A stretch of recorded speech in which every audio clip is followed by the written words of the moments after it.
What's happening? What's up, fam? Echo. Okay. LAR movement still moving. So there's a lot of things that went on and go on in life. And there's a lot of things that go on with us as a people. Whether we're in this country or dealing with each other. So today I decided to address, the black elephants in the room. We have our own elephants. And this is where things are gonna go left. How I say that? Left. So, somebody's hitting me up. you know, First and foremost, the elephant in the room is people are trying to. There are black people who are trying to define what black is, and there are black people who are not that. And you don't get to tell somebody how black they are because how you feel. And the problem with that is you got black people you could who will be assumed to be highly dysfunctional but have a good heart. And that's what black is. That's who people are associating with, who's going to tell you what being black is and how you're supposed to be black. Not necessarily, we're not talking about the top 10 of black people. We're not talking about, you know, um, the best of us, our talented 10. Because the talented 10 comes from all walks of life. But we're talking about the below average population. And if you're not below average, then they're saying that's not black, which is a problem. Because the problem is those same people want to be black, but they don't want to be better. And this is what those types of people who associate blackness is being, I'm black, but I'm not better. You know what I'm saying? It's a problem. Big, big problem.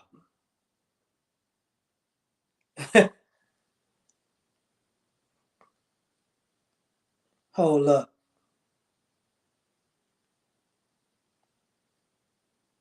Now, this is another little problem that we have. It's another elephant in the room.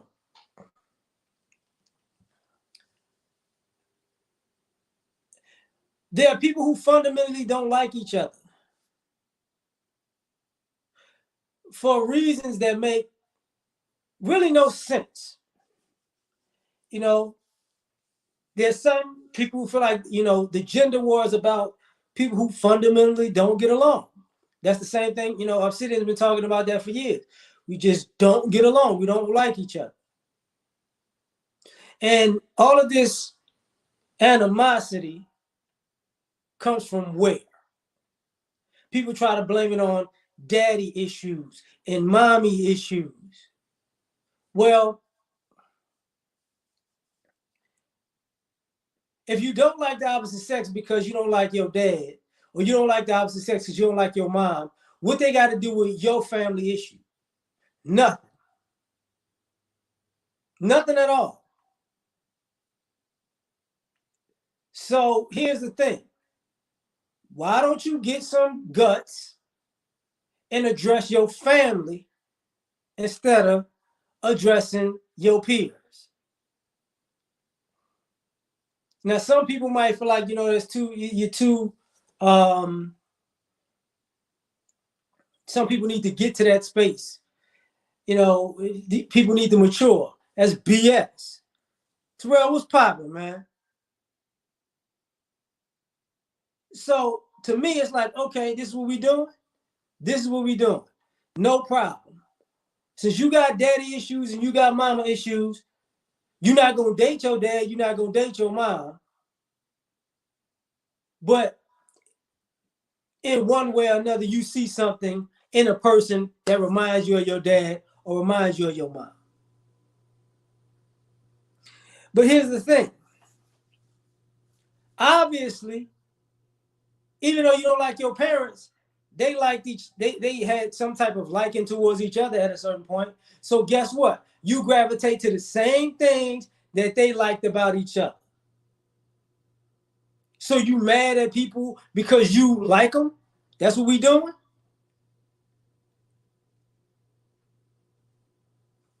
Like, there's a lot of this stuff going on, a lot of stuff happens in social media, and this is why part of this, I'm saying these elephants in the room. A lot of people don't want to say, you know why you don't like, you weren't childish, you were selfish. You weren't immature, you were selfish. That's what this was. You got daddy issues because you were selfish. You got mama issues because you were selfish. Because you probably played your parents against each other to get what you wanted. So you were selfish as a child. Your parents might have been selfish.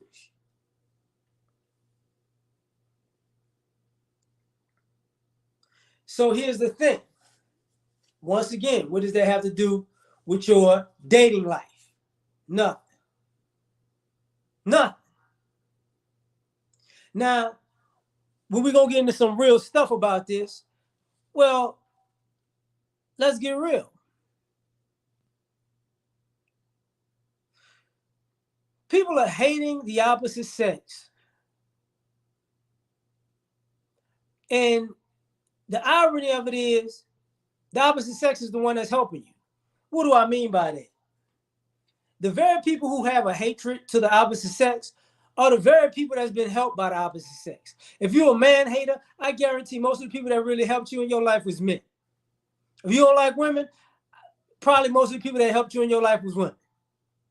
So this idea that you don't like the opposite sex, I'm not buying it. Because these are the people who, for some odd reason, always had your back. Now,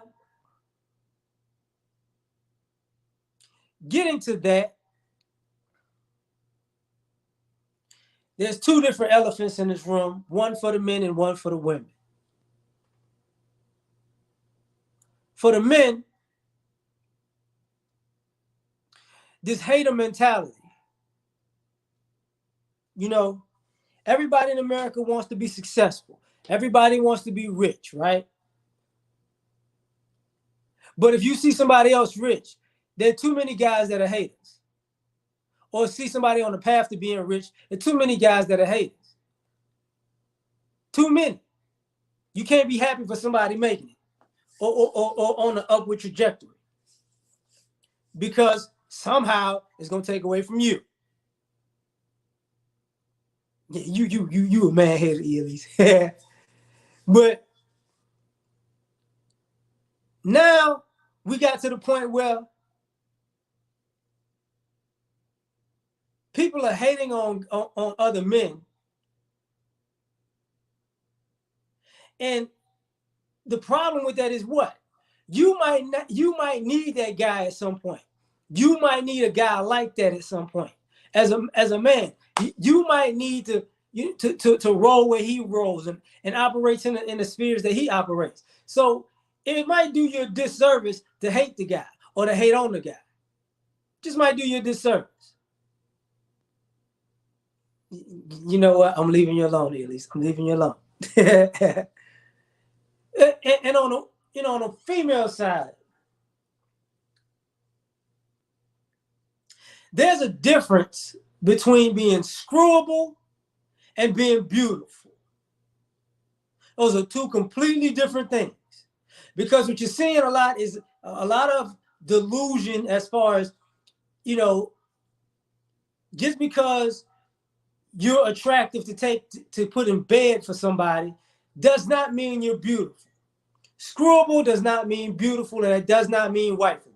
All right? Beauty doesn't mean you're marriage material. It just means you're beautiful.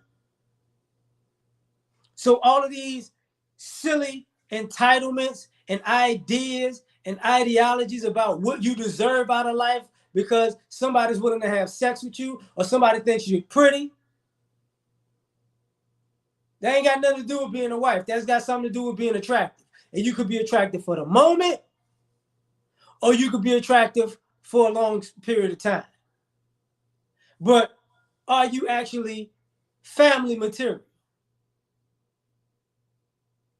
And I don't know how y'all mix all of those things together in one. He think I'm sexy. That don't mean he want to marry you. You know, I'm pretty. That don't mean he want to be with you.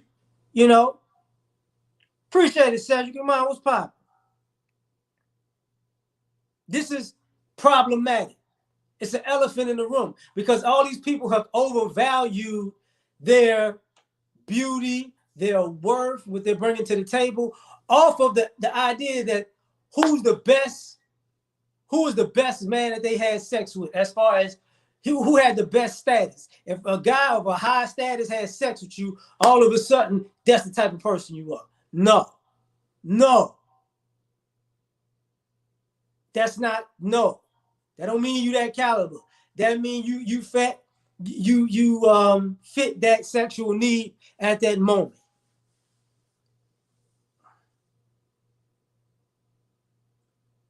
Which I got to get into another elephant in the room.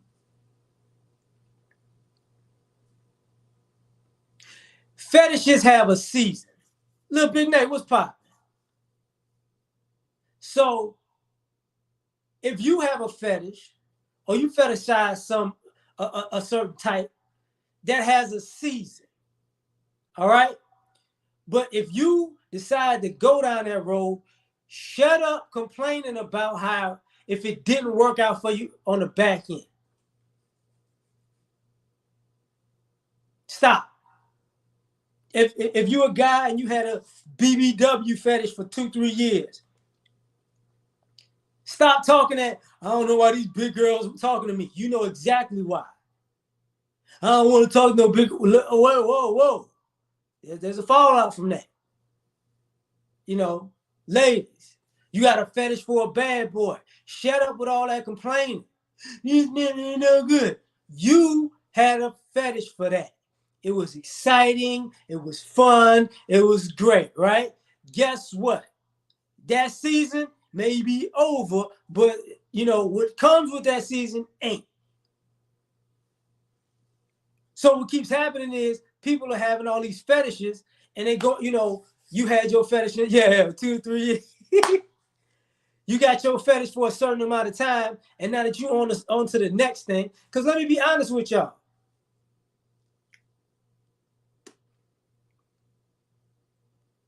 All this status and attraction, it's all been fetishes. For the men and the women. For the last 20 years, I've seen, I ain't gonna say 20, because I wasn't really in the streets at 20. So for the last 15 years, it's all been fetishes. Everybody been playing a fetish role. You know, you a knockoff Jay-Z. You a knockoff Beyonce. You a knockoff Halle Berry. You a knockoff DMX. You a knockoff. Let me see who. No, could. You a knockoff athlete. You a knockoff. Nowadays you a knockoff Instagram model. You a knockoff. You know what I'm saying? And then when that waves flows by, then all of a sudden people trip. You know, it don't make no sense.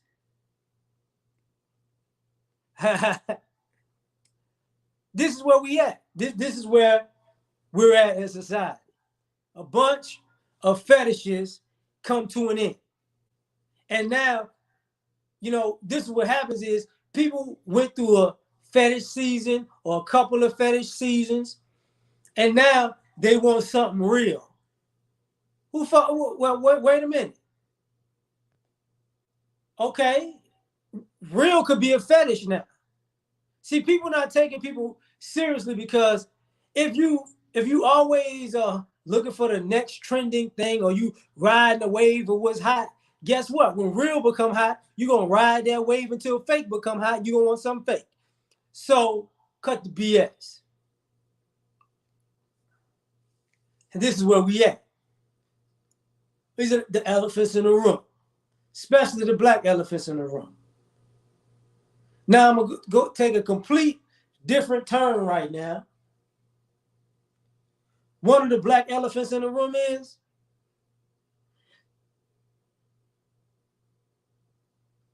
just because something white don't make it right. Okay? That's gotta be said. You know, we have a culture, other people have a culture. We have positive things about our culture, we have negative things about our culture. But make no mistake about it, other people's culture isn't right. You know, the good, can we emulate the good things about their culture? Absolutely. But don't sit here and say, to be a good person, I got to emulate a whole different culture. That's stupid. To say the least, it's stupid. Because it says you don't even value yourself enough to think you can be a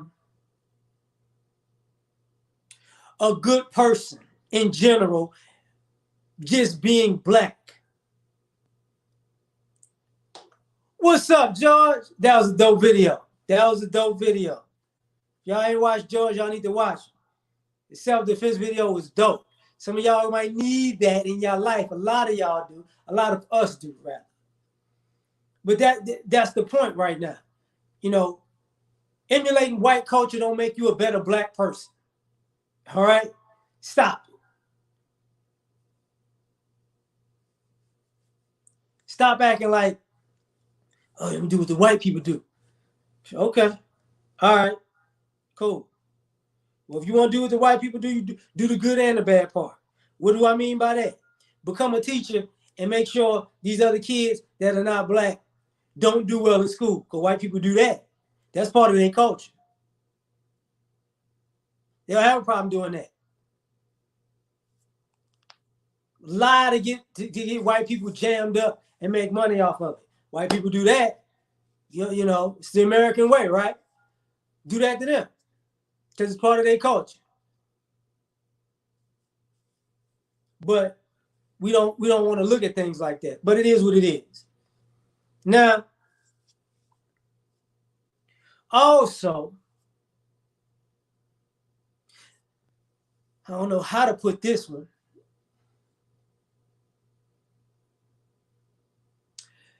One of the black elephants in the room has been for a very long time. Who's going to sacrifice to make the next generation better? See, this Wakanda in the movie took what? Over 100 years? So if you want Wakanda, what you going to sacrifice to get it built? Huh? Sound like Dick Gregory, huh? What are you willing to put on the line to make sure they got, you know, your children and your grandchildren have a up and coming Wakanda by the time you die? Nobody asked that question because it's the elephant in the room. Because Wakanda had one thing that we don't have. And that one thing, they value their stuff. See, Wakanda value their stuff. They ain't even want people coming into their stuff. This our stuff, we got it, we gonna make it better. Just saying.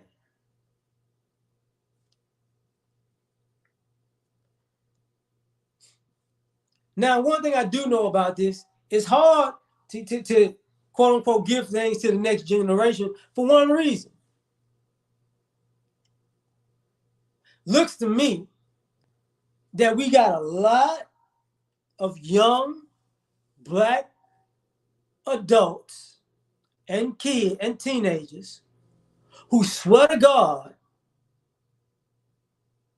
that they know all the struggles of coming up in poverty, but they got a $500 phone, a $1,000 phone, designer clothes. That's the elephant in the room. A lot of us have taken our, even if we still live in the hood, we've taken our children in some ways out of poverty. They don't know what poverty is.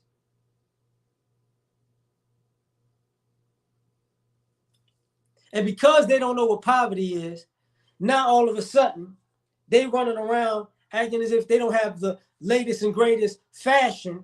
They struggle. That's the issue.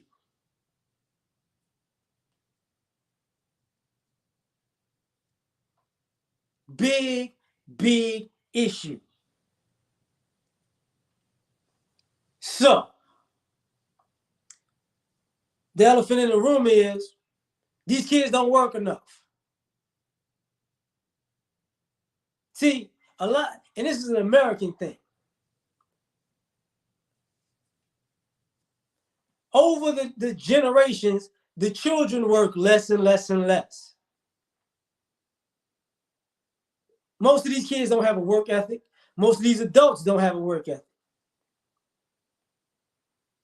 So people don't want to say, automation and things becoming more automated is also due to the fact that you got a lot of lazy people. So of course a computer can do, or a computer will do what they were hired to do, because they're gonna take all day to do it. Because guess what? They ain't gonna work. Everybody wanna be on leisure time for life. That's not how life works. But that's our society. Another thing, the black elephant in the room is we've forgotten to pass down skills. See, a lot of us don't know how to get ahead in life. Yeah, he would have been yelling at us by now. A lot of us don't know practical things because, a lot of us don't know how to flip anything. We don't know practices of investing in something to turn a profit. We know it in theory, but in practice, no. We don't see that often. To do that, a lot of us is jumping out on a limb. We don't know how to, invest outside of a 401k. What's good, Cleveland? We haven't taken that leap, which becomes another issue. Because it's one thing to teach financial literacy from one generation, from an older generation to a younger one. But it's another thing to teach how to make a profit. Because, or how can I put this? How to generate multiple streams of income. We don't do that anymore. We don't think like that anymore. And that's not just a black thing, that's an American thing. Don't let people lie to you about that. So, the elephant in the room is we're really, what's up, Keisha? We're really flipping Jordan sneakers. I mean, what's up, Mike? But people could do that. Because people profit is profit. Profit is profit. LJ, what's happening? Now, one of the other things I just, unfortunately, I gotta address this. One of the elephants in the room is deflection. See, I also saw the little Megan Thee Stallion thing using Malcolm X as a tool for I'm unprotected. Let me explain something to you. The Nation of Islam wouldn't let you dress like that on national TV. So I don't know why you use Malcolm X for that. You wouldn't go out looking like, you know, a halfway prostitute or a stripper and represent the Nation of Islam. Malcolm X said, you ain't finna be Malcolm X in his presence dressed like that. Now you a savage one minute, and now you unprotected the next. No. That's a mental problem. That's a mental issue. This is where we're at in society, where people really want to jump off the porch, but then want somebody to hold their hand. This is becoming very, very problematic.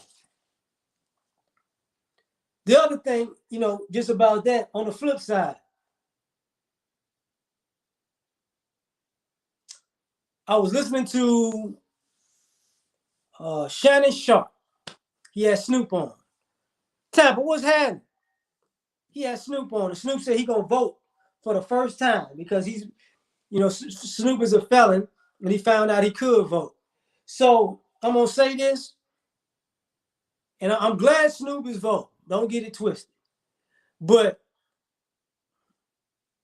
there are people like Snoop who have been advertising that you voting, and even back in the day, will vote or die. Rich black people don't vote like that, obviously, because you hear more and more of them talking about not voting. That's part of one of the reasons why you see these little sports commercials with, they put out the percentage of the players that don't vote. So let's just be honest. The black famous sector is so far removed from black folks. They free of issues. They rich. They don't know what affects us. And I appreciate what Snoop was saying. What's up, Don?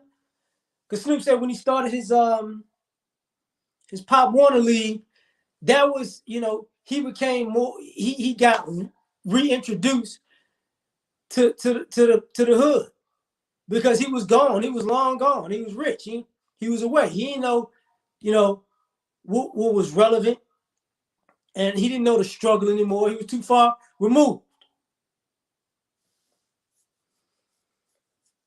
So I say that to say, we got to stop looking at celebrities to be at the forefront of our political movement, because this is not the 60s, the 50s, the 60s, when you had athletes who still lived in black neighborhoods, who used their platform as being celebrities to push the holistic agenda of black people. This is two different things. Two different things. So at the end of the day, these celebrities don't care. They don't care. Nothing against them, but they don't know what your issues are. They really don't. They rich. Then last time they, and I hate to say this, and I hear it more and more with the rappers, right? It's funny to see so many rappers swear they from the hood. Now telling stories about when they was in the hood. Well, if you from there, why are you telling the story about it like it's a big deal? See what I'm saying? Yeah, I'm from there. Yeah, that's where I live. That's where I grew up. Yeah, I go there. What's the big deal? Guys are acting like they're doing the same thing the white folks are doing. I went back to the projects, man. Woo. I'm real. I left my mansion to go see the people. Look, man, if you ain't gonna be around, you ain't gonna be around.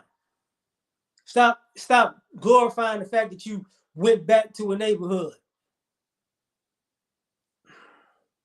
Makes it look like you was never in that neighborhood or from that neighborhood to begin with. like you supposed, like you nervous about going quote unquote home. That's stupid. But I digress on that.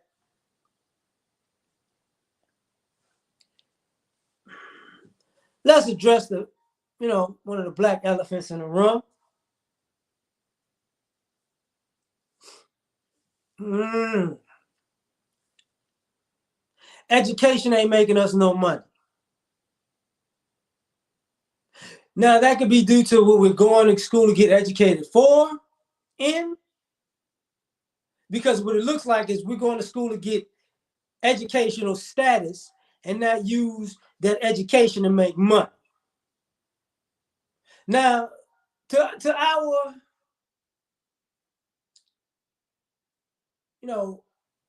I'm not gonna say to our credit, but I understand that 20 years ago, people thought just going to school and getting an education was gonna put you on the right path without even having a direction at the time, because a degree put you ahead of other people in most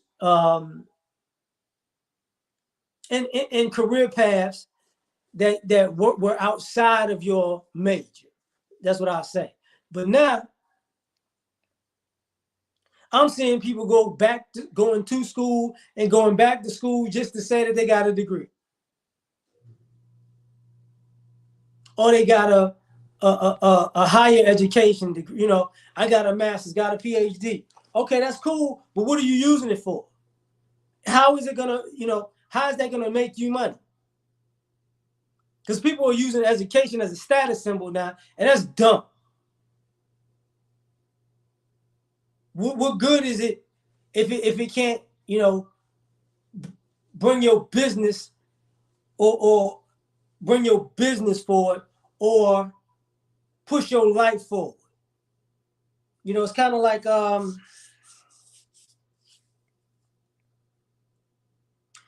USAA. If you had a family member in the military, you can use that, to get an account and get their loans and their interest rates and their benefits of that. Is your degree gonna help your kids? And what I mean by that, because I'm gonna tell you what I'm saying. People who are older might mess around and die. And depends on the type of loan you get. Your debt might be canceled out with your death, or they might take some of your assets to cancel out your debt, and that gets in the way of your kids' inheritance stuff. But you want to get a higher education at a later age in life. If you're not trying to enter into that field, what are you doing? Like, what are you doing? But, that's just my opinion on that, right? And I'm learning my lessons.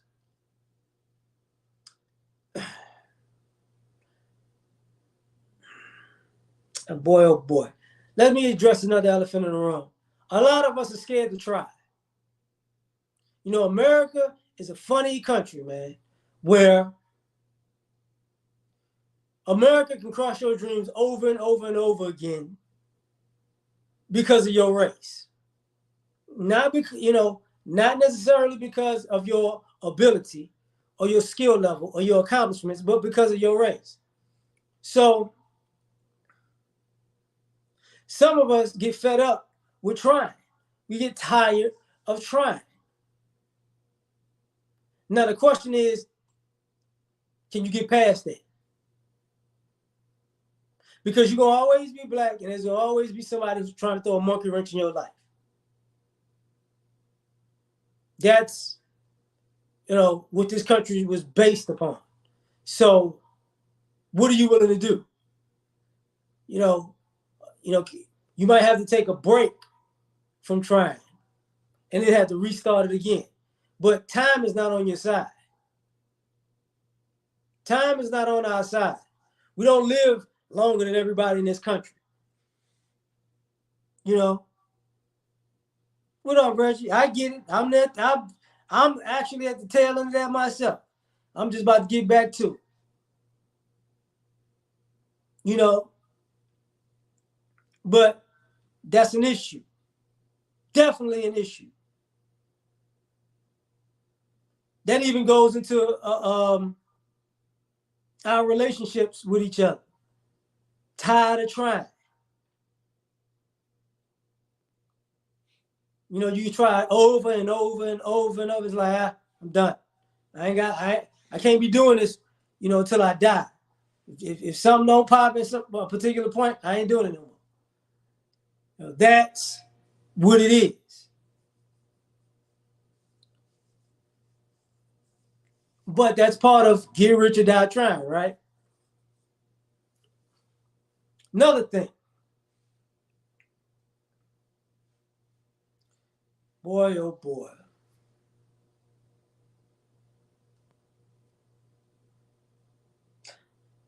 The elephant in the room is God ain't in the church. I know we like to go to the church. A lot of us are religious and spiritual people who like to go to the church, but God ain't in the church. Because the church basically profiting from you suffering. That ain't God. Okay? Politicians profit from us suffering. And you call that politics. Other groups profit off of us suffering. So the reason why I'm putting all that together is because all of these groups say they're godly people. They're religious people. I don't care if they're Christians. I don't care if they Jewish. I don't care if they Muslim. They all follow under some type of religious doctrine. And God ain't in the doctrine, and God, for some odd reason, just stops where the money stops. So we got to take that into consideration that, people draw a line when it comes to God. They believe God in this, but they leave God out of, they leave God out of business. They leave God out of politics. They leave God out of, how can I say this? Tribe. My tribe versus God ain't in there. So when we go into church thinking God this, God that, other people don't act like that. That's just a problem thing in itself. That just as a black person, I was like, we got to get over that. Now, here's another thing. I've been mulling this over for a while. We have to be willing to take a risk. Because they say scared money don't make no money, right? And then at the same time, what's the use of slowly building up things and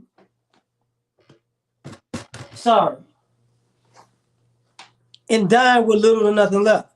Sometimes you just gotta take a risk, take a chance. I ain't saying do nothing illegal, God dog it. But bet on yourself. A lot of us are not betting on ourselves. We betting on the system.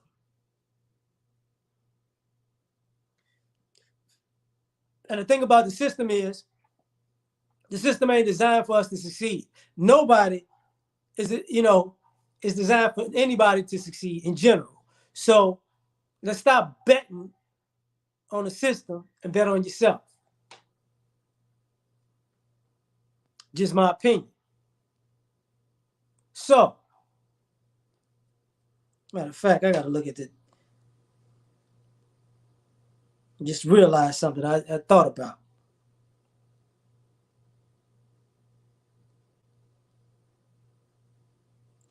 Uh, hold on.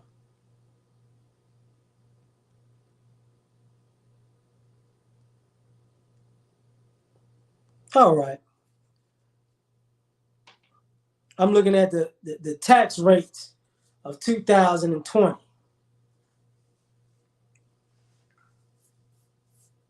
You know,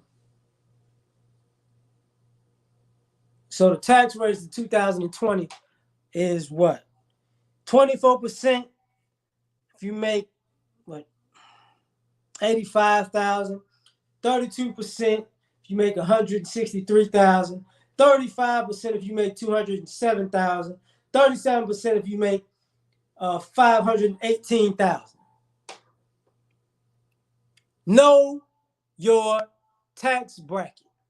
Why that's important is because at the end of the day, we don't know, we can't be fiscally responsible if we don't know our tax bracket. We don't know any tax loopholes. Something a brother said yesterday, 2 days ago, caught me off guard. He said, listen, I'm not mad at Trump for only paying like 70 something bucks or $75,000 in taxes. He said, because I'm gonna tell you something, if you own commercial real estate, you can pretty much write off anything. That's an American tax hack right there. Well, guess what? Nobody told us. We don't get in the rooms with the people who are in those, who know those tax loopholes. So, and we're not in the rooms with people buying commercial real estate. Commercial real estate is people don't, I'm just saying if people come across this and don't know. You know, your strip centers, your buildings, you know, malls, skyscrapers, all that commercial real estate. You know, they have boards of people, you know, who they're people who come to a board and they come together, pool their resources and build an apartment. But then there are people who, those same type of people who have a board, they come together, build a strip center. But that strip center is commercial real estate, so you write off a lot of things in taxes. Nobody told us that. We don't know nothing about that, unfortunately. So at the end of the day, one of the elephants in the room is we need to get around people who got stuff and don't hate on them to learn how to use the loopholes that this government has in place for our benefit on whatever small or big level we're at. Because those rich folks, they know all the loopholes. They're paying people to find more loopholes. We don't know loopholes. We might know somebody who's rich. You might ask to hang out or ask them for some money. But we got to ask them people for advice, financial advice, tax advice. We got to ask them, okay, man, if you starting a business, how much does it cost to come in? Can I be like a minority partner if you do this? How much would we got to start thinking like that.